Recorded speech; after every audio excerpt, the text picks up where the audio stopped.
तो पहले राजा भी समाज के अंडर में रहता था, ना कि समाज राजा के अंदर में रहता था, है ना? समाज स्वतंत्र रहता था और सारी जितनी भी सामाजिक संस्थाएँ हैं, जैसे अर्थव्यवस्था हो गई, न्याय व्यवस्था, शिक्षा व्यवस्था आदि-आदि, राज्य व्यवस्था आदि, ये भी समाज के अंतर्गत ही आती है। ये समाज का एक अंग है, एक हिस्सा है, ना कि ये समाज के ऊपर है। समाज इनसे व्यापक है ना? ये समाज के एक तरह से अंग है या अवयव है कहेंगे, समाज इनका अवयव नहीं है। तो समाज हमेशा स्वतंत्र रहा है और समाज हमेशा स्वतंत्र रहता है। परंतु फिर क्या हुआ कि जैसे ही भारत पे मुगलों का आगमन शुरू हुआ, मुगलों आक्रांता आने शुरू हुए, तो उन्होंने लूट-पाट करना शुरू की और सामाजिक जीवन जो था उसमें एक तरह से खलबली मच गई, अस्त-व्यस्त किया। क्यों? सामाजिक जीवन एक तरह से उस समय शांत था, लेकिन जब बाहरी आक्रांता जब आने लगे, तो वो लोग सामान्य लोगों से वो लूट-पाट आदि करने लगे, तो उससे समाज में अशांति का वातावरण निर्माण होने लगा। फिर धीरे पहले तो लूट के लेके जाने लगे, फिर उसके बाद वो यही अपना साम्राज्य खड़ा करने लगे, है ना? यहाँ के राजाओं से युद्ध करके उनको हरा के और फिर उन्हीं की गद्दियाँ छीन के वहाँ वो बैठने लगे। तो फिर वो तो यहाँ बैठ गए, लेकिन उनके समाज नहीं था, उनका जो मत है या उनकी जो मान्यताएँ हैं, उनको मानने वाले लोग यहाँ नहीं थे। यहाँ का समाज जो था हिंदू समाज था और वो अलग समाज के थे, वो मुसलमान समाज के आक्रांता होते थे। तो उनको क्या लगा कि नहीं भाई, अभी यहाँ पे अपने को अपना समाज का विस्तार करना है।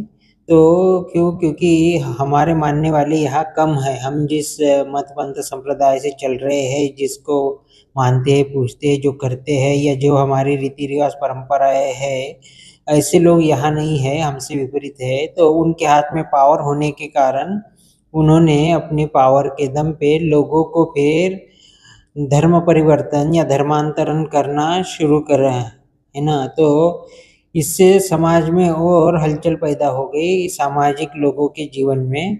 नहीं तो इससे पहले राजा लोग आपस में लड़ते थे, समाज से कोई ज़्यादा लेना-देना नहीं होता था। एक राजा की दूसरी राजा से लड़ाई होती थी, तीसरे से, और जो शक्तिशाली होता था वो जीतता था।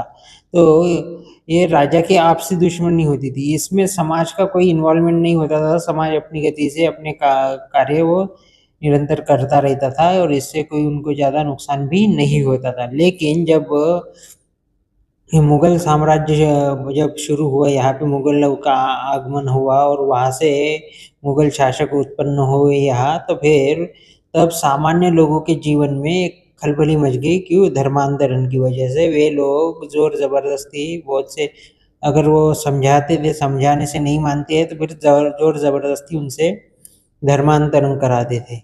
तो ये हुआ, है ना? और फिर उसके बाद परंतु उन्होंने क्या किया, पर वो यहीं रहे और यहाँ की जो पहले लूट के ले जाते थे, फिर उन्होंने लूटना बंद किया। मतलब लूटते तो थे, लेकिन वो यही खर्च करते थे। क्यों? क्योंकि अब वो यही स्थायी हो गए थे। वो यहाँ अपने आप को एक तरह से स्थायी कर लिया था और अपना जो ज़्यादा पैसा इकट्ठा करते थे और ज जो भारतीय राजा थे, वो न्यायपूर्ण तरीके से टैक्स लेते थे, कम टैक्स लेते थे। इन लोगों ने ज़्यादा मात्रा में टैक्स लेना शुरू किया और फिर अपनी अय्याशी आदि-आदि करने और अपना राज्य विस्तार, साम्राज्य विस्तार के लिए उन पैसे का यूज़ करने लगे।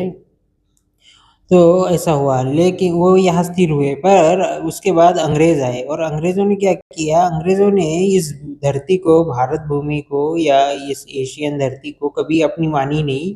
वो आए ही थे यहाँ से लूट के लिए, है ना? तो वो जब तक रहे लूट के ही लेते जाते रहे और साथ-साथ उन्होंने एक चालाकी ये भी की कि यहाँ अपना तंत्र डेवलप किया उन्होंने, है ना? यहाँ नहीं, पूरे विश्व में ही। क्यों? क्योंकि अंग्रेज़ों का साम्राज्य केवल भारत पे ही नहीं था, तो विश्व के मतलब हर द्वीप में था। जैसे एशिया में भी था, अफ्रीका में भी था, ऑस्ट्रेलिया में भी, अमेरिका, उत्तर अमेरिका, दक्षिण अमेरिका, तो हर जगह उनका साम्राज्य था। और उन्होंने अपना साम्राज्य खड़ा करने के लिए क्या किया कि वहाँ की व्यवस्था को ध्वस्त करना शुरू किया। वहाँ के जो मूल संस्कृति, मूल कल्चर था, वहाँ के जो मूल रहिवासी थे, उनको एक तरह से उन्होंने बहुत सौ को तो मार भी डाला और बहुत सौ को उन्होंने मतलब डरा धमका के अपने अंडर लाया और अपनी शासन व्यवस्था यहाँ लागू की। उन्होंने यहाँ की जो भी शासन व्यवस्था थी वो तोड़ डाली, यहाँ की सामाजिक व्यवस्था तोड़ डाली, स्थानीय सारी व्यवस्थाएं उन्होंने खत्म की। और जो उनकी व्यवस्थाएं थी, जो उनकी इंग्लैंड में जो चलती थी अपनी व्यवस्थाएं, वो वहाँ लागू की। क्यों? भारत में जैसे यहाँ का जो पहले तंत्र था, सामाजिक तंत्र जो था, वो एक तरह से खत्म हुआ और फिर संसदीय लोकतंत्र फिर यहाँ लागू कर रहा है उन्होंने अपने फायदे के लिए, है ना। तो ऐसे ही यहाँ के समाज में परिवर्तन कराया, यहाँ के सामाजिक रीति रिवाज परंपराओं का ध्यान न रख के उन्होंने अपने हिसाब से ही अपने मन से मन मर्जी से कानून बना दिए। तो उन्होंने अपने को ध्यान, अपने जहाँ जो उनका कल्चर है उसके हिसाब से पूरे दुनिया में उन्होंने पहले तो जोर जबरदस्ती से ढांचा बनाया और फिर लोग उसके अनुकूल उन्होंने लोगों को जोर जबरदस्ती से ढालना शुरू किया और लोग फिर धीरे धीरे उसमें ढलना भी शुरू हो गए। और फिर जब उनको लगा कि पर पूरे विश्व में फिर उनका विरोध होने लगा, तो विरोध होने लगा तो उनको लगा कि भाई अब यहाँ हम ज़्यादा दिन सबके ऊपर राज नहीं कर सकते। क्यों? क्योंकि इंग्लैंड तो एक छोटा सा देश है और पूरे विश्व में उनका साम्राज्य था। तो अमेरिका में भी उनका विरोध होने लगा, इधर एशिया में भी, अफ्रीका में, हर जगह उनका विरोध होने लगा। तो फिर उनको वो मतलब साम्राज्य अपना जो उनको फिर छोड़ना पड़ा। क्यों? क्योंकि नहीं छोड़ते तो उनको उसका नुकसान भोगना पड़ सकता था, तो इसलिए उन्होंने छोड़ दिया। चलो ठीक है।